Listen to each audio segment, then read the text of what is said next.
প্রথমেই নজর রাখবো আজকে 40টি তাজা সংবাদের দিকে। শুরুতেই শিরোনাম। পয়লা সেপ্টেম্বর থেকে সরকারি কোন কোন কাজে বাধ্যতামূলক হচ্ছে বাংলা, বিধানসভায় ইঙ্গিত মুখ্যমন্ত্রীর। আয়ুষ্মান কার্ড থাকলেই হবে না, কোন হাসপাতালে ফ্রি চিকিৎসা পাবেন জেনে নিন সহজ উপায়ে। কলকাতা হাইকোর্টে ফের বড় ধাক্কা, কালীঘাট তৃণমূলের ব্যাংক অ্যাকাউন্ট নিয়ে মিলল না স্বস্তি। যাত্রী সাথী অ্যাপে এবার মিলবে বাইক অটো, চালক যাত্রীদের স্বার্থে একগুচ্ছ ঘোষণা মুখ্যমন্ত্রীর। সভা মিছিল করতে দিচ্ছে না, প্রাণের টানে কর্মীরা আসছেন, তারামণ্ডলে 21 সভাস্থল ঘুরে অভিযোগ মমতার। আমেরিকা নয় SSKM, অভিষেকের রক্ষা কবচের মেয়াদ বাড়িয়ে শর্ত দিল হাইকোর্ট। আর নয় দালাল চক্র, ওলা উবারের মতো মোবাইলের বুক হবে অ্যাম্বুলেন্স, আসছে নতুন অ্যাপ। নেতাকর্মীর অনৈতিক কাজ বরদাস্ত নয়, শাহী নির্দেশের পরই কোর কমিটির বৈঠকে বড় সিদ্ধান্ত বিজেপির। বিপিএল তালিকাভুক্তের 4 তল্লা বাড়ি দেন আয়কর, অযোগ্য ছাঁটার আশ্বাস খাদ্যমন্ত্রীর। 21 তুমি কার, দড়ি টানাটানির মধ্যেই বিরোধীদের জন্য সৌজন্যের নজির মুখ্যমন্ত্রীর। লালফিতের ফাঁসে আটকে থাকবে না বিধায়কদের আর্জি, মুখ্যমন্ত্রীর ঐতিহাসিক সিদ্ধান্তের প্রশংসায় ফিরহাদ। পিএসসির মাধ্যমে পঞ্চায়েতে হবে 11,000 নিয়োগ, জানালেন মন্ত্রী দিলীপ ঘোষ। অধীরের নিশানায় বিজেপি ও তৃণমূল, কংগ্রেসে ফিরলেন শতাধিক কংগ্রেস নেতাকর্মী। জনতার জন্য সেবাশ্রয়, নিজের জন্য মার্কিন চিকিৎসা, অভিষেককে লাইনে দাঁড়িয়ে চিকিৎসার পরামর্শ স্বাস্থ্যমন্ত্রীর। নজিরবিহীন, বিধানসভায় নিজের আসন ছেড়ে অভয়ার মায়ের পাশে বসে কথা বললেন মুখ্যমন্ত্রী। বিপদ বাড়ল অনুব্রতর, টাকা নিয়ে চাকরি না দেওয়ার অভিযোগ, তদন্ত শুরু সিউড়ি পুলিশের। পথে বামেরাই, এসআইআর থেকে ওয়াংচুক, লাগাতার আন্দোলনে হারানো জমি ফেরানোর চেষ্টা। উনি তো সাক্ষ্য দিতে চাননি, 21 জুলাইয়ের রিপোর্ট প্রকাশের পর মমতার ভূমিকা নিয়ে প্রশ্ন মুখ্যমন্ত্রীর। যারা বেঈমান তারা তো কেটে পড়েছে, 21 জুলাইয়ের আগে ঋত শিবিরকে কটাক্ষ হুমায়ুনের, মমতার প্রতি সুর নরম। হোর্ডিং ছেড়া যোগ্য জবাব দেবে মানুষ, 21 সভার প্রস্তুতি দেখতে গিয়ে বিজেপিকে হুঁশিয়ারি তৃণমূলের। লোকসভায় অভিষেকের ডিমোশন, তৃণমূল সাংসদের আসনে বসবেন সুদীপ, পিছনে সারিতে গেল কালীঘাট পন্থীরা। অভিষেকের উদ্দেশ্যে বিস্ফোরক মন্তব্য মদন মিত্রের, 21 জুলাই নিয়ে হুঁশিয়ারি মমতাকেও। বাংলা জুড়ে এবার হর ঘর তিরঙ্গা কর্মসূচি, শাহকে আমন্ত্রণ বঙ্গ বিজেপির।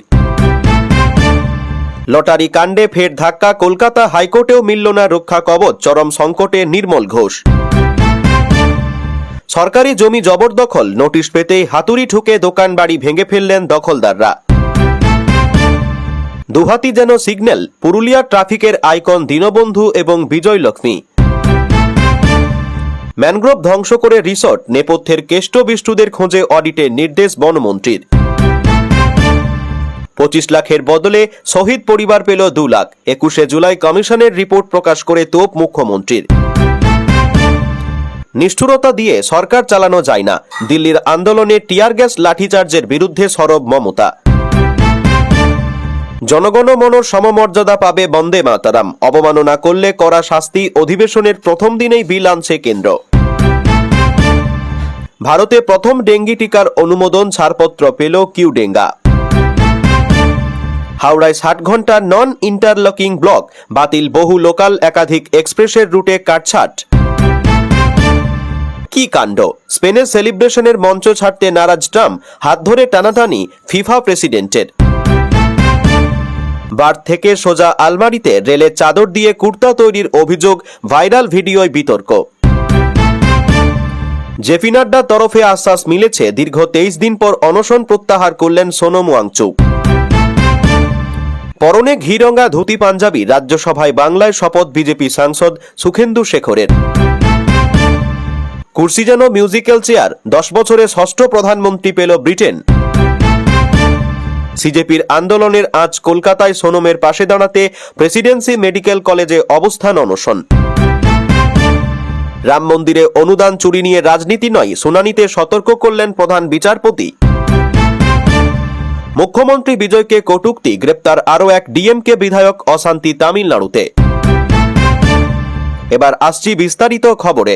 পশ্চিমবঙ্গের প্রশাসনিক খোলনলচে বদলে দেওয়ার মতো এক ঐতিহাসিক সিদ্ধান্ত নিয়েছে রাজ্য সরকার। আগামী 1 সেপ্টেম্বর থেকে রাজ্যের সমস্ত সরকারি কাজে বাধ্যতামূলক হচ্ছে বাংলা ভাষা। গতকাল রাজ্য বিধানসভায় দাঁড়িয়ে খোদ মুখ্যমন্ত্রী শুভেন্দু অধিকারী এই ঘোষণা করেন। এখন থেকে চিঠিপত্র, সরকারি বিজ্ঞপ্তি, অফিস অর্ডার সহ রাজ্যের অভ্যন্তরীণ সমস্ত প্রশাসনিক কর্মকাণ্ডে বাংলা ভাষাকে সর্বোচ্চ অগ্রাধিকার দেওয়া হবে। এই ব্যাপারে তাকে দেওয়া কেন্দ্রীয় স্বরাষ্ট্রমন্ত্রী অমিত শাহের একটি বিশেষ চিঠি সোমবার বিধানসভায় পড়ে শোনান মুখ্যমন্ত্রী শুভেন্দু অধিকারী। সরকারি কোন কোন কাজে বাধ্যতামূলক হচ্ছে বাংলা? কেন্দ্রীয় স্বরাষ্ট্রমন্ত্রী যে চিঠি পাঠিয়েছেন তাতেই স্পষ্ট যে সরকারি কোন কোন কাজে বাংলা বাধ্যতামূলক হতে চলেছে। ফাইল পরিচালনা ও নোটিং, সরকারি দপ্তরের সমস্ত ফাইল পরিচালনা, ফাইল নোটিং বা অফিসিয়াল টিকা লিখতে হবে বাংলায়। চিঠিপত্র ও সরকারি আদেশ, প্রত্যাহিক অফিসিয়াল চিঠিপত্র এবং সমস্ত সরকারি নির্দেশিকা বা অফিস অর্ডার বাংলায় জারি হবে। নাগরিক পরিষেবা, আমজনতার জন্য নাগরিক পরিষেবার সমস্ত আবেদনপত্র বাধ্যতামূলকভাবে বাংলায় উপলব্ধ করতে হবে। বিজ্ঞপ্তি ও প্রশিক্ষণ, সংবাদপত্রে দেওয়া সরকারি বিজ্ঞপ্তি এবং সমস্ত সরকারি প্রশিক্ষণ সামগ্রী বাংলা ভাষায় হতে হবে। পুলিশ ও আইন শৃঙ্খলা, পুলিশি ব্যবস্থার আমূল পরিবর্তন করে এবার এফআইআর বা প্রথম তথ্য বিবরণী সম্পূর্ণ বাংলা ভাষায় নথিভুক্ত করতে হবে। মুখ্যমন্ত্রী স্পষ্ট করেছেন, রাজ্যের অভ্যন্তরীণ সমস্ত কাজ বাংলায় হলেও ভারত সরকারের সঙ্গে প্রয়োজনীয় যোগাযোগের ক্ষেত্রে দ্বিমুখী নীতি নেওয়া হবে। সেক্ষেত্রে যোগাযোগের মাধ্যমে হবে বাংলায় এবং রাজভাষা অর্থাৎ হিন্দি, অর্থাৎ দিল্লির সঙ্গে যোগাযোগের ক্ষেত্রে বাংলার পাশাপাশি হিন্দি ব্যবহার করা হতে পারে। এদিন বিধানসভায় কেন্দ্রীয় স্বরাষ্ট্রমন্ত্রী অমিত শাহের চিঠি পড়ে মুখ্যমন্ত্রী শুভেন্দু অধিকারী বলেন, এবছর বিশিষ্ট শিক্ষাবিদ ডক্টর শ্যামাপ্রসাদ মুখোপাধ্যায়ের 125তম জন্মবার্ষিকী। শ্যামাপ্রসাদ মুখোপাধ্যায় সর্বদা ভারতীয় ভাষাগুলির সংরক্ষণ ও বিকাশের সমর্থক ছিলেন। তিনি মনে করতেন, একটি গণতান্ত্রিক শাসন ব্যবস্থা তখনই প্রকৃত অর্থে কার্যকর ও জনমুখী হতে পারে যখন এটি জনগণের নিজস্ব ভাষায় পরিচালিত হয়। বাঙালির আবেগকে মান্যতা দিয়ে এবং সুশাসনকে আরও মানুষের দোরগোড়ায় পৌঁছে দিতেই 1 সেপ্টেম্বর থেকে এই নিয়ম কড়াকড়িভাবে লাগু করতে চলেছে শুভেন্দু অধিকারী সরকার। প্রশাসনের এই সিদ্ধান্তের ফলে সাধারণ মানুষের সঙ্গে সরকারি দপ্তরের দূরত্ব অনেকটাই ঘুচবে বলে মনে করছে ওয়াকিবহাল মহল। আয়ুষ্মানধারী সুবিধা পেতে হলে প্রথমেই আপনাকে জানতে হবে আপনি এই কার্ডের তালিকায় রয়েছেন কিনা। অনেকে যোগ্য হওয়া সত্ত্বেও তথ্যের অভাবে এই প্রকল্পের সুবিধা নিতে পারেন না। কারা সুবিধা পাবেন তা আজকের প্রতিবেদনে বিস্তারিতভাবে জানেন। প্রসঙ্গত, রাজ্যের বিজেপি সরকার আসার আগে যে কথা দিয়েছিল সেই কথাই দেখেছেন মুখ্যমন্ত্রী শুভেন্দু অধিকারী। বাংলায় পালাবদলে 1.5 মাস পেরোনোর আগেই কেন্দ্রীয় আয়ুষ্মান ভারত যুক্ত হয়েছে রাজ্যে। পাশাপাশি রাজ্যবাসী অনলাইনে আবেদন শুরু করেছেন। আবার সরকারের আয়োজিত জনকল্যাণ শিবির গিয়েও অনেকে আবেদন করেছেন। আজকের প্রতিবেদনে রইল আপনি কিভাবে বুঝবেন কোন হাসপাতালে আপনি এই কার্ড ব্যবহার করতে পারবেন সেই বিষয়ে তথ্য। এর জন্য সরকারি ওয়েবসাইটে গিয়ে মোবাইল বা কম্পিউটারের ব্রাউজারে PMJAY এর সরকারি ওয়েবসাইট খুলুন। ফাইন্ড হসপিটাল অপশনে ক্লিক করুন। হোম পেজে থাকা ফাইন্ড হসপিটাল অপশনে ক্লিক করুন। প্রয়োজনীয় তথ্য নির্বাচন করুন। এরপর একটি নতুন পেজ খুলবে। সেখানে ড্রপ ডাউন মেনু থেকে নিচের তথ্যগুলি নির্বাচন করতে হবে। স্টেট, নিজের রাজ্যের নাম নির্বাচন করুন। ডিস্ট্রিক্ট, এরপর নিজের জেলার নাম বেছে নিন। হসপিটাল টাইপ, সরকারি অথবা বেসরকারি হাসপাতাল নির্বাচন করুন। স্পেশালিটি, যে ধরনের চিকিৎসা প্রয়োজন যেমন কার্ডিওলজি, অর্থোপেডিক্স ইত্যাদি সেটি নির্বাচন করুন। এবার ক্যাপচা পূরণ করুন। সব তথ্য দেওয়ার পর স্ক্রিনে প্রদর্শিত ক্যাপচা কোড সঠিকভাবে লিখুন। সার্চ বাটনে ক্লিক করুন। এরপর সার্চ বাটনে ক্লিক করলেই আপনার দেওয়া তথ্যের ভিত্তিতে সংশ্লিষ্ট জেলার আয়ুষ্মান প্রকল্পভুক্ত হাসপাতালের সম্পূর্ণ তালিকা স্ক্রিনে চলে আসবে। হাইকোর্টে বড় আইনি ধাক্কা খেল কালীঘাট তৃণমূল কংগ্রেস। ইডির দেওয়া ব্যাংক অ্যাকাউন্ট ফ্রিজ করার নোটিশকে চ্যালেঞ্জ জানিয়ে যে অন্তর্বর্তী আবেদন করা হয়েছিল তা খারিজ করে দিল কলকাতা হাইকোর্ট। গতকাল বিচারপতি কৃষ্ণা রাও এই সংক্রান্ত নির্দেশ দেন। আদালতের এই সিদ্ধান্তের ফলে আপাতত ফ্রিজ অবস্থাতেই থাকছে দলের অ্যাকাউন্টগুলি।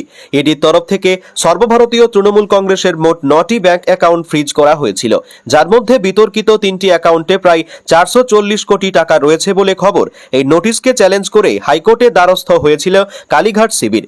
তাদের বক্তব্য ছিল, এর আগে বিচারপতি সৌগত ভট্টাচার্যের পর্যবেক্ষণ থাকার পরও ইডি কিভাবে নতুন করে অ্যাকাউন্ট ফ্রিজ করতে পারে সেই প্রশ্ন তুলে পরবর্তীতে বিচারপতি কৃষ্ণা রাওয়ের এজলাসে মামলা দায়ের করা হয়। গত সপ্তাহেই এই মামলা শুনানি শেষ হয়েছিল। সাম্প্রতিক রাজনৈতিক পরিস্থিতির কথা স্মরণ করিয়ে দিচ্ছে ওয়াকিবহাল মহল। বিধানসভা নির্বাচনে ভরাডুবির পর তৃণমূলের অন্দরে আড়াআড়ি ফাটল স্পষ্ট। দলের অধিকাংশ জয়ী বিধায়ক মমতা বন্দ্যোপাধ্যায় এবং অভিষেক বন্দ্যোপাধ্যায়ের নেতৃত্ব অস্বীকার করে পৃথক শিবিরে যোগ দিয়েছেন। অন্যদিকে 20 জন সাংসদ দল ছেড়ে যোগ দিয়েছেন এনসিপিআইতে। দলের এই উত্তাল পরিস্থিতিতে তৃণমূলের আসল তহবিল ও প্রতীক কারা ব্যবহার করবে তা নিয়ে চরম দ্বন্দ্ব চলছে। এই অবস্থায় দলের দৈনন্দিন কাজকর্ম সামলাতে এবং টাকা ব্যবহারের অনুমতি চেয়ে হাইকোর্টে অন্তর্বর্তী স্থগিতাদেশ চেয়েছিল মমতাপন্থী শিবির। কিন্তু সোমবার বিচারপতি কৃষ্ণা রাও পরিষ্কার জানিয়ে দেন, ইডির সিদ্ধান্তে আদালত আপাতত কোনো হস্তক্ষেপ করবে না, অর্থাৎ অ্যাকাউন্টগুলি ফ্রিজ অবস্থাতেই থাকবে। আদালতের নির্দেশে স্পষ্ট যে অর্থ ব্যবহারের ক্ষেত্রে আগে হাইকোর্ট যে নির্দেশ দিয়েছিল সেটাই বহাল থাকবে। উল্লেখ্য, এর আগে বিচারপতি সৌগত ভট্টাচার্যের বেঞ্চ শর্ত সাপেক্ষে ফ্রিজ হওয়া অ্যাকাউন্টে টাকা ব্যবহারের নির্দেশ দিয়েছিল। তার জন্য একজন স্পেশাল অফিসার নিয়োগ করা হয়েছিল, যিনি আগামী 30 সেপ্টেম্বর পর্যন্ত অ্যাকাউন্টগুলি পরিচালনা করবেন। অনুমোদিত স্বাক্ষরকারীদের যে কোনো দুজনের চেকে স্পেশাল অফিসার পাল্টা সই করলে তবেই ব্যাংক থেকে টাকা তোলা যাবে। এমনকি আইনি খরচের জন্য ওই টাকা ব্যবহারের যে ছাড় দেওয়া হয়েছিল, কালীঘাট শিবিরকে আপাতত সেই পথেই হাঁটতে হবে। কলকাতার রাস্তাঘাট থেকে শুরু করে জেলার আনাচে কানাচে গণপরিবহনকে আমজনতার আরো নাগালের মধ্যে এনে দিতে এবার এক মাস্টার স্ট্রোক রাজ্য সরকারের। রাজ্যের নিজস্ব ডিজিটাল পরিবহন প্ল্যাটফর্ম যাত্রী সাথীর ভোল এবার পুরোপুরি বদলে যেতে চলেছে। সাধারণ মানুষের দৈনিক যাতায়াতকে আরো মসৃণ ও আধুনিক করতে এবং চালকদের সামাজিক নিরাপত্তা সুনিশ্চিত করতে এক ঐতিহাসিক পদক্ষেপের কথা ঘোষণা করলেন পশ্চিমবঙ্গের মুখ্যমন্ত্রী শুভেন্দু অধিকারী। সরকারি স্তরে এবার হাত মেলানো হলো সহকার ট্যাক্সি কোঅপারেটিভ লিমিটেড এর সঙ্গে।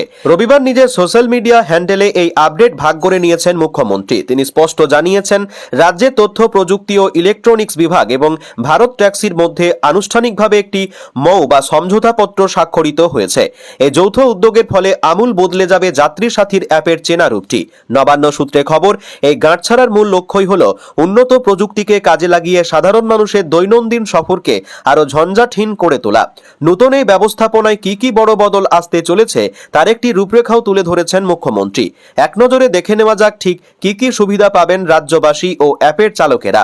ফিচারের যুগলবন্দি ও উন্নত পরিষেবা।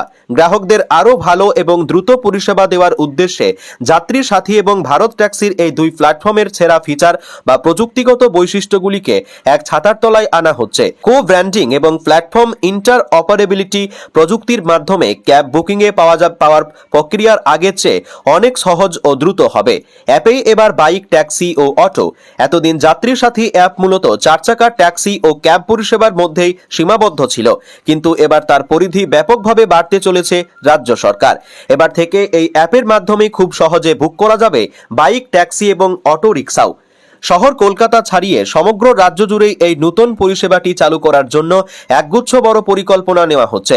চালকদের জন্য বড় উপহার। শুধু যাত্রীদের সুবিধাই নয়, এই মৌয়ের অন্যতম প্রধান চালিকা শক্তি হলেন রাজ্যের দিনরাত পরিশ্রম করা ক্যাব ও অটো চালকেরা। মুখ্যমন্ত্রী জানিয়েছেন, যাত্রী সাথীর সঙ্গে যুক্ত সমস্ত পার্টনার চালকদের এবার কোঅপারেটিভ মেম্বারশিপ বা সমবায়ে সদস্যপদ দেওয়া হবে। এর পাশাপাশি তাদের জন্য সরকারের বিভিন্ন সামাজিক ও আর্থিক কল্যাণমূলক প্রকল্পের সুবিধাও সুনিশ্চিত করা হবে, যা তাদের পরিবারকে এক বড়সড় সুরক্ষা কবচ দেবে। পরিবহন ক্ষেত্রে প্রযুক্তির এই আধুনিকীকরণ নিয়ে মুখ্যমন্ত্রী শুভেন্দু অধিকারী তার পোস্টে লিখেছেন, পশ্চিমবঙ্গের জনগণের জন্য আরো দক্ষ, নির্ভরযোগ্য এবং দ্রুত পরিবহন ব্যবস্থা গড়ে তোলার লক্ষ্যে আমরা বদ্ধপরিকর। আর সেই কারণেই প্রযুক্তির সর্বোত্তম ব্যবহার নিশ্চিত করতে আমাদের এই নিরলস প্রয়াস জারি থাকবে। রাজনৈতিক ও প্রশাসনিক মহলের মতে, বহুজাতিক অ্যাপ ক্যাব সংস্থাগুলির একচেটিয়া দাপটের বাজারে রাজ্য সরকারের যাত্রী সাথী ইতিমধ্যেই সাধারণ মানুষের কাছে বেশ জনপ্রিয় হয়ে উঠেছে। এবার তার সঙ্গে ভারত ট্যাক্সির মতো বড় কোঅপারেটিভ যুক্ত হওয়া এবং অটো বাইকের অন্তর্ভুক্তি যে বেসরকারি অ্যাপ সংস্থাগুলিকে কড়া টক্কর দেবে তা বলাই বাহুল্য। মমতা বন্দ্যোপাধ্যায়ের কালীঘাট তৃণমূল রবীন্দ্র সদনের কাছে বিড়লা তারামণ্ডলের সামনে শহীদ দিবস পালনের অনুমতি পেয়েছে। আদালতের নির্দেশ মেনে নিয়েছে কালীঘাট। মঞ্চ ও অন্যান্য প্রস্তুতির কাজ শেষ প্রায়। গতকাল বিকেলের পর তারামণ্ডলের 21 সভাস্থল ঘুরে দেখলেন নেত্রী। তাদের সভা মিছিল করতে দেওয়া হচ্ছে না। যারা দূরদূরান্ত থেকে কলকাতায় সভায় যোগ দিতে আসছেন তাদের থাকার জায়গাও দেওয়া হচ্ছে না, এমনই অভিযোগ করলেন মমতা বন্দ্যোপাধ্যায়। 21 জুলাই নিয়ে কালীঘাটপন্থী তৃণমূলের দায়ের করা মামলার শুনানি হয়েছিল বিচারপতি সৌগত ভট্টাচার্যের বেঞ্চে। ধর্মতলায় সভা করা যাবে না জানিয়ে রাজ্যের কাছে বিকল্প জায়গা জানতে চেয়েছিল আদালত। আদি তৃণমূলও বিকল্প জায়গার প্রস্তাব দেয়, তার মধ্যে তারামণ্ডলও ছিল। তারপরই বিচারপতি তারামণ্ডলের সামনে সমাবেশ করার অনুমতি দেন, তবে বেঁধে দেওয়া হয়েছে শর্ত। বিচারপতির নির্দেশ, একধারে মিটিং হবে, অন্য ধারে গাড়ি চলাচল করবে। দুপুর 12টা থেকে 3:30 পর্যন্ত সভা করা যাবে। ট্রাফিক ব্যবস্থা সচল রাখতে হবে। আইন শৃঙ্খলার অবনতি যাতে না হয় তা দেখবে পুলিশ। 18 জুলাই 4টের মধ্যে আয়োজকদের নাম ও মোবাইল নম্বর জয়েন্ট সিপি হেডকোয়ার্টারকে জানাতে হবে বলে জানিয়েছে আদালত। রবিবার থেকে সভাস্থল ঘুরে দেখছেন কুণাল ঘোষ, তোলা সেন, বুসনান চট্টোপাধ্যায়রা। মঞ্চ তৈরির কাজ প্রায় শেষ। এদিকে গতকাল দুপুর থেকে মুষলধারায় বৃষ্টি কলকাতা সহ দক্ষিণবঙ্গে, তবে বৃষ্টির মঞ্চের কাঠের পাটাতন ভিজে একসা। বিকেলের পর সভাস্থল ঘুরে দেখতে তারামণ্ডল চত্বরে গেলেন মমতা। তার সঙ্গে কালীঘাটপন্থী অন্যান্য নেতারাও থাকেন। সমস্ত বিষয় খতিয়ে দেখেন নেত্রী। দোলা কুণালদের সঙ্গে কথাও বলেন মমতা।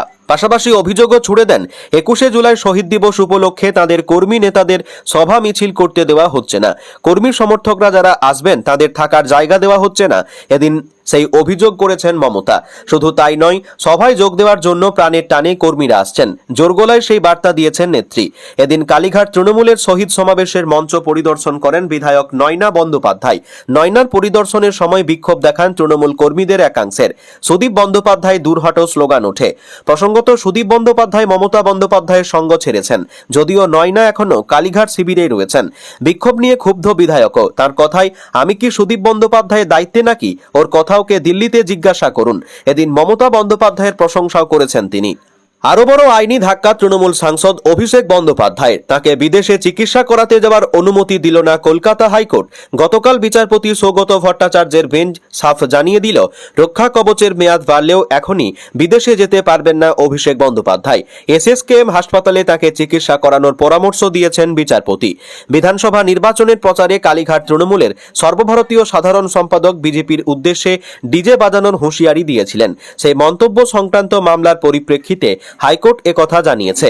গতকাল অভিষেকের ডিজে মন্তব্য মামলায় বিচারপতি সৌগত ভট্টাচার্যের এজলাসে উঠলে তার আইনজীবী আইনি রক্ষা কবচের মেয়াদ বাড়ানোর দাবি জানান। সেই আবেদনে মেনে আগামী 6 অক্টোবর পর্যন্ত তা বাড়ানো হয়, কিন্তু শর্ত দিয়েছে হাইকোর্ট। আগামী 29শে জুলাই চোখের চিকিৎসার জন্য আমেরিকা যাওয়ার কথা ছিল অভিষেক বন্দ্যোপাধ্যায়ের। সেই আবেদন মঞ্জুর করেননি বিচারপতি। এ প্রসঙ্গে আদালতের প্রশ্ন, বিদেশে গিয়ে কেন চোখের চিকিৎসা করতে হবে? কলকাতায় চোখের চিকিৎসার জন্য একাধিক হাসপাতাল রয়েছে। এসএসকেএম হাসপাতালেই তিনি চোখের চিকিৎসা করাতে পারেন। প্রয়োজনে এসএসকেএম হাসপাতালে অভিষেকের চিকিৎসার জন্য মেডিকেল বোর্ড গঠন করার নির্দেশ দেবেন বলেও জানান বিচারপতি। তার মন্তব্যের বিরোধিতা করেন আইনজীবী অয়ন ভট্টাচার্য ও সব্যসাচী বন্দ্যোপাধ্যায়। তাতে আইনজীবীদের বিচারপতি জানান, আদালত কখনোই চায় না আবেদনকারী চিকিৎসায় কোনো সমস্যা হোক। তাই পরামর্শ, প্রাথমিকভাবে এসএসকেএম হাসপাতালে তিনি চোখ সংক্রান্ত পরীক্ষা নিরীক্ষা করে রিপোর্ট জমা দিন। তা দেখে আদালত ঠিক করবে যে বিদেশে যাওয়ার অনুমতি মিলবে কি না। উল্লেখ্য, 2016 সালে ডানকুনি হাইওয়েতে কাছে পথ দুর্ঘটনায় বাঁ চোখে বড়সড় আঘাত পান অভিষেক। সিঙ্গাপুরে দীর্ঘদিন ধরে তার চিকিৎসা চলে। পরবর্তী সময়ে তিনি আমেরিকাতেও চিকিৎসা করান। নির্দিষ্ট সময় পরপর সেখানে চেকআপের জন্য যেতে হয় তৃণমূল সাংসদকে। তবে আদালতের নির্দেশ মেনে আপাতত আগামী 2 মাস তিনি বিদেশে যেতে পারবেন না। অ্যাম্বুলেন্স পেতে আর দালালদের খপ্পরে পড়তে হবে না। সাধারণ অ্যাপ ক্যাবের মতোই এবার মোবাইলের এক ক্লিকেই মিলবে জরুরি অ্যাম্বুলেন্স পরিষেবা। রাজ্য জুড়ে সাধারণ মানুষের হয়রানি দূর করতে ও পরিষেবায় স্বচ্ছতা আনতে এমনই এক যুগান্তকারী পদক্ষেপ করতে চলেছে স্বাস্থ্য দপ্তর। বিধানসভায় বাজেট পেশের পরই এই নতুন প্রযুক্তি নির্ভর ব্যবস্থার কথা বিশদে জানালেন স্বাস্থ্যমন্ত্রী শারদত্ত মুখোপাধ্যায়। স্বাস্থ্যমন্ত্রী জানান, ওলা বা উবারের আদলে তৈরি হচ্ছে বিশেষ অ্যাম্বুলেন্স অ্যাপ। এই অ্যাপ খুললেই ব্যবহারকারী তার আশপাশে কতগুলি অ্যাম্বুলেন্স রয়েছে তা দেখতে পাবেন। শুধু তাই নয়, চিকিৎসা পরিষেবা ধরনের উপর ভিত্তি করে এই পুরো ব্যবস্থাকে 3টি স্তরে ভাগ করা হচ্ছে। এই ভাগগুলি হলো সাধারণ বা নর্মাল অ্যাম্বুলেন্স, মিডিয়াম বা মাঝারি সুবিধার অ্যাম্বুলেন্স, ইন্টেনসিভ কেয়ার ইউনিট যুক্ত অ্যাম্বুলেন্স। রোগীর প্রয়োজন অনুযায়ী যে কোনো ক্যাটাগরি বেছে নেওয়া যাবে। গন্তব্য স্থির করলেই অ্যাপে ভেসে উঠবে নির্দিষ্ট ভাড়ার অঙ্ক। ফলে চালকদের যথেচ্ছ দরদাম বা অতিরিক্ত টাকা হাঁকানোর দিন শেষ হতে চলেছে। এই অ্যাপের মাধ্যমে যানবাহনের ফিটনেস, পলিউশন ছাড়পত্র, রেজিস্ট্রেশন সার্টিফিকেটের পাশাপাশি অ্যাম্বুলেন্সের ভেতরের পরিকাঠামো কঠোরভাবে পরীক্ষা করা হবে। গাড়িতে অক্সিজেন সিলিন্ডার, প্যারামেডিক কর্মী, এবং স্ট্রেচারের অবস্থা ঠিকঠাক না থাকলে সেই অ্যাম্বুলেন্সকে অ্যাপে অন্তর্ভুক্ত করা হবে না। সবচেয়ে বড় বিষয়, এতে উধাও হবে মধ্যস্বত্বভোগী বা দালাল চক্র। রোগী ও অ্যাম্বুলেন্স চালকের সরাসরি যোগাযোগ থাকবে, আর পুরো বিষয়টি জিপিএস ট্র্যাকিং এর মাধ্যমে পর্যবেক্ষণ করবে রাজ্য সরকার। একই সঙ্গে রোগী কতবার কোন হাসপাতালে যাতায়াত করছেন সেই সম্পর্কিত ডেটাও অ্যাপের মাধ্যমে নথিভুক্ত হবে, যাতে পরবর্তীতে আরও দ্রুত রুট ও হাসপাতালের খোঁজ করা সহজ হয়। স্বাস্থ্যমন্ত্রী শারদত্ত মুখোপাধ্যায় জানিয়েছেন, প্রযুক্তি মানুষের জীবনকে মসৃণ ও সুন্দর করে তোলে। বাজেট পেশের পর থেকে আগামী প্রায় মাস 6 সময় লাগবে এই আধুনিক অ্যাপ ব্যবস্থার প্রাথমিক রূপরেখা তৈরি ও সম্পূর্ণ চিন্তাভাবনাকে বাস্তবে রূপ দিতে। সরকার ও দলের মধ্যে সমন্বয় ও নিচুতলায় সংগঠনকে মজবুত করার পাশাপাশি সরকারের কাজের সুফলকে জনসাধারণের মধ্যে তুলে ধরার কাজ করতে হবে। অমিত শাহের নির্দেশের পরই রবিবার রাতে বঙ্গ বিজেপির কোর কমিটির বৈঠকে দলের সংগঠন ও আগামী কর্মসূচি সহ একাধিক বিষয় নিয়ে আলোচনা হয়। সিদ্ধান্ত হয়েছে, ক্ষমতায় রয়েছে বলে নেতাকর্মীদের অনৈতিক কোনো কাজকেই বরদাস্ত করা হবে না। জেলা স্তরেও এই বার্তা পৌঁছে দেওয়া হবে শীর্ষ নেতৃত্বের তরফে। একই সঙ্গে হঠাৎ করে বিজেপি হয়ে যাওয়াদের থেকে দূরে থাকার বার্তাও দেওয়া হবে। অমিত শাহ রাজ্য সফর সেরে দিল্লি রওনা হওয়ার পরই রবিবার সন্ধ্যায় মুখ্যমন্ত্রী শুভেন্দু অধিকারীর বাসভবনে বৈঠকে বসেন বিজেপির শীর্ষ নেতৃত্ব। সেখানে মুখ্যমন্ত্রী ছাড়াও ছিলেন কেন্দ্রীয় পর্যবেক্ষক সুনীল বনসাল ও অমিত মালব্য, কেন্দ্রীয় মন্ত্রী সুকান্ত মজুমদার, রাজ্য সভাপতি শ্রমিক ভট্টাচার্য, সাধারণ সম্পাদক সংগঠন অমিতাভ চক্রবর্তী, সাংসদ সৌমিত্র খাঁ, শশী অগ্নিহোত্রী প্রমুখ। রাত পর্যন্ত বৈঠক চলে। সেখানেই দল কিভাবে কাজ করবে তা নিয়ে দীর্ঘ আলোচনা চলে। ভোটে দল বিপুল জয় পেয়েছে বলে বিজেপির কোনো নেতা বা কর্মী কোনো হিংসাত্মক পরিস্থিতি তৈরি করলে দল কঠোর পদক্ষেপ করবে। ক্ষমতায় আসার সুযোগ নিয়ে কেউ যদি তোলাবাজি করেন বা সিন্ডিকেট তৈরির চেষ্টা করেন, তাহলেও দল কড়া ব্যবস্থা নেবে। এটা সমস্ত স্তরের নেতাকর্মীদের বলে দেওয়া হবে বলেও সিদ্ধান্ত হয়েছে বলে খবর। প্রসঙ্গত, বিজেপি রাজ্য সভাপতি শ্রমিক ভট্টাচার্য একাধিকবার বলেছেন, আমরা এ রাজ্যের ভোট সংস্কৃতি বদলের কথা বলেছি, তাই মানুষ আমাদের ভোট দিয়েছেন। ভোটে জেতার পরেও আমরাও তৃণমূলের সংস্কৃতিতে গা ভাসাতে পারি না। বৈঠকে বর্তমান রাজনৈতিক কৌশল ও আসন্ন দিনগুলোর সাংগঠনিক রূপরেখা নির্ধারণের উপর বিশেষ জোর দেওয়া হয়েছে। বৈঠকে আলোচনার অন্যতম বিষয়বস্তু ছিল প্রশাসনিক দায়িত্ব এবং সাংগঠনিক কাজের মধ্যে একটি সুস্পষ্ট সীমারেখা তৈরি করে কিভাবে দুই মাধ্যমের মধ্যে নিখুঁত সমন্বয় বজায় রাখা যায়। বিজেপির কোর কমিটির বৈঠকে সুনীল বনসাল, অমিত মালব্য, শ্রমিক ভট্টাচার্য, শুভেন্দু অধিকারী, সুকান্ত মজুমদার সহ দলীয় নেতৃত্বরা উপস্থিত ছিলেন। রাজ্যে বিপিএল তালিকায় বহু অযোগ্য ব্যক্তি রয়েছেন, যাদের 3 থেকে 4 তল্লা বাড়ি রয়েছে। যারা নিয়মিত আয়কর দেন, তাদের বিপিএল তালিকায় থাকার কোনো যৌক্তিকতা নেই। গতকাল দুর্গাপুর থেকে কথা জানান খাদ্যমন্ত্রী অশোক কীর্তনিয়া। এইসব অযোগ্য ব্যক্তিদের ছাড়তে তালিকার পুনর্বিন্যাসের আশ্বাস দেন তিনি। মন্ত্রী জানান, সরকারি নিয়ম মেনে বিপিএল তালিকা পুনর্বিন্যাস করা হবে। নতুন তালিকায় প্রকৃত দরিদ্ররাই স্থান পাবেন। গতকাল দুর্গাপুরে সিটি সেন্টারে মতুয়া সম্প্রদায়ের সম্বর্ধনা অনুষ্ঠানে যোগ দেন অশোক কীর্তনিয়া। সেখানে তিনি বলেন, কেন্দ্রীয় সরকারের নির্দেশিকা ও প্রচলিত নিয়ম মেনেই বিপিএল তালিকা পুনর্বিন্যাসের কাজ হবে। এতদিন ধরে বহু অযোগ্য ব্যক্তি বিপিএল তালিকায় অন্তর্ভুক্ত হয়ে সরকারি সুবিধা ভোগ করেছেন। 3 থেকে 4 তলা বাড়ি রয়েছে এমন ব্যক্তিও তালিকায় রয়েছেন। যারা নিয়মিত আয়কর দেন, তাদের বিপিএল তালিকায় থাকার কোনো যৌক্তিকতা নেই। এতে প্রকৃত উপভোক্তারা সরকারি সুবিধা থেকে বঞ্চিত হন। তিনি জানান, বর্তমানে কেন্দ্রীয় ও রাজ্য স্তরে বিভিন্ন তথ্য যাচাইয়ের কাজ চলছে। সরকারি চাকরিজীবী, আয়কর দাতা এবং অন্যান্য নির্ধারিত মানদণ্ডের ভিত্তিতে তালিকা খতিয়ে দেখা হবে। অতীতের অসঙ্গতি দূর করে স্বচ্ছ ও নির্ভুল বন্টন ব্যবস্থা গড়ে তোলাই সরকারের লক্ষ্য। মুখ্যমন্ত্রীর নির্দেশ অনুযায়ী ধাপে ধাপে প্রয়োজনীয় সিদ্ধান্ত কার্যকর করা হবে বলেও জানান মন্ত্রী অশোক কীর্তনিয়া। দীর্ঘ 3 দশকেরও বেশি সময় ধরে শহীদ দিবস এককভাবে মমতা বন্দ্যোপাধ্যায়কে ঘিরেই আবর্তিত হয়েছে। কিন্তু এবার রাজ্যের রাজনৈতিক আবহ সম্পূর্ণ আলাদা। 21শে জুলাই শহীদ সমাবেশে তৃণমূলের মঞ্চ এবার 2 শিবিরে বিভক্ত। একদিকে কালীঘাট তৃণমূল অর্থাৎ মমতা বন্দ্যোপাধ্যায় এবং অন্যদিকে ঋতব্রত বন্দ্যোপাধ্যায়ের নেতৃত্বে আসল তৃণমূল। এই 21শে জুলাইকে ঘিরেই বাংলার রাজনীতি বহুমুখী লড়াইয়ের সাক্ষী হতে চলেছে। এহেন রাজনৈতিক পরিস্থিতিতেও এক অন্য সৌজন্যের নজির সৃষ্টি করলেন মুখ্যমন্ত্রী শুভেন্দু অধিকারী। তার আবেদন মেনে মঙ্গলবার 2 ঘন্টার লাঞ্চ ব্রেকের অনুমতি দিলেন অধ্যক্ষ রথীন্দ্রনাথ বসু। বিরোধী দলের বিধায়করা যাতে শহীদ দিবসের অনুষ্ঠানে যোগ দিতে পারেন, সেজন্যই এই আবেদন জানান মানবিক মুখ্যমন্ত্রী, আর তার মঞ্জুরও করেন অধ্যক্ষ। গতকাল থেকে বাজেটের দ্বিতীয় পর্যায়ের অধিবেশন শুরু হয়েছে বিধানসভায়। আগামী কয়েকদিন এই অধিবেশন চলার কথা রয়েছে। খোদ মুখ্যমন্ত্রী শুভেন্দু অধিকারী তিনি নিজে উপস্থিত থাকছেন। এর মধ্যেই আগামীকাল মঙ্গলবার ঐতিহাসিক 21শে জুলাই। মমতা বন্দ্যোপাধ্যায় তো বটেই, তৃণমূলের তৃণমূলের সমস্ত নেতাকর্মীদের কাছে একটা আবেগের দিন। গত বছর পর্যন্ত ধর্মতলায় ভিক্টোরিয়া হাউসের সামনে বড় করে 21শে জুলাই পালন করেছে তৃণমূল, কিন্তু এবার রাজনৈতিক প্রেক্ষাপট আলাদা, কিন্তু আবেগ কি মুছে দেওয়া যায়? এই পরিস্থিতিতে তৃণমূলের বিধায়করা যাতে শহীদ দিবসের অনুষ্ঠানে হাজির থাকতে পারেন, সেজন্য অধ্যক্ষ রথীন্দ্রনাথ বসুর কাছে 2 ঘন্টার লাঞ্চ ব্রেক নেওয়ার আবেদন জানান মুখ্যমন্ত্রী শুভেন্দু অধিকারী। সেই আবেদন রাখেন অধ্যক্ষ। জানান, কাল 21শে জুলাইয়ের জন্য বিধানসভার অধিবেশন মুখ্যমন্ত্রীর অনুরোধ মেনে 2 ঘন্টার লাঞ্চ ব্রেক হবে। মঙ্গলবার শহীদ দিবসকে মাথায় রেখে 3টি সভা হবে শহরে। তারামণ্ডলের সামনে সভা করবেন মমতা বন্দ্যোপাধ্যায়, গান্ধী মূর্তির পাদদেশে সভা করবেন ঋতব্রত বন্দ্যোপাধ্যায়। আসল তৃণমূল শহীদ দিবসকে ঘিরে তৃণমূলের দড়ি টানাটানির মধ্যেই এবারই কংগ্রেস 28 বছর পর বিধান ভবনের বাইরে শহীদ তর্পণ করবে। সভা হবে শহীদ মিনার ময়দানে। আর এই 3 সভা ঘিরেই যখন রাজনৈতিক তরজা চড়ছে, সেই সময় ফের একবার সৌজন্যের পরিচয় দিলেন মুখ্যমন্ত্রী শুভেন্দু অধিকারী। বুঝিয়ে দিলেন তিনি কোনো নির্দিষ্ট দলের নয়, তিনি সবার মুখ্যমন্ত্রী।